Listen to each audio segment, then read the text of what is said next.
Completely turning around the troubled public housing building at 122 Baseline Road will take time, but tenants are seeing recent improvements. There's been 2 problem units that have been moved out. In February, an auditor's report detailed the lessons learned since the 61-unit building opened in 2022. The audit determined that a problematic mix of tenants moved into a building never designed for high-needs individuals. Specifically, people facing homelessness, addiction, and mental health challenges were moved in alongside women and children fleeing domestic violence.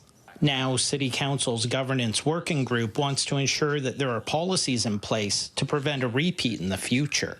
My understanding is there were agencies using the housing stability workers that were placing people in that building. City staff admit that there wasn't clarity when the building was first occupied about who exactly chose the tenants. Some of the challenges that we had were there was a struggle between the agreements and who actually was selecting the tenants. That lack of alignment between the city, London Middlesex Community Housing, and social service agencies resulted in the problematic tenant mix. The city makes a recommendation to the property manager, which is LMCH. The agencies were also advocating on behalf of the tenants that they wanted to serve. City staff assured the governance working group that LMCH was given control of its own tenant mix when moving into its newest building on Sylvan Street. All those in favor?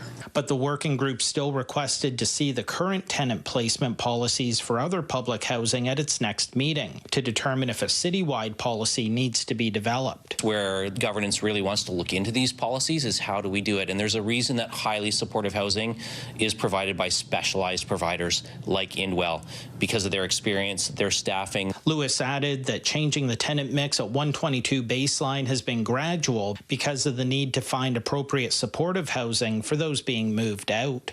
Daryl, Newcombe, CTV News.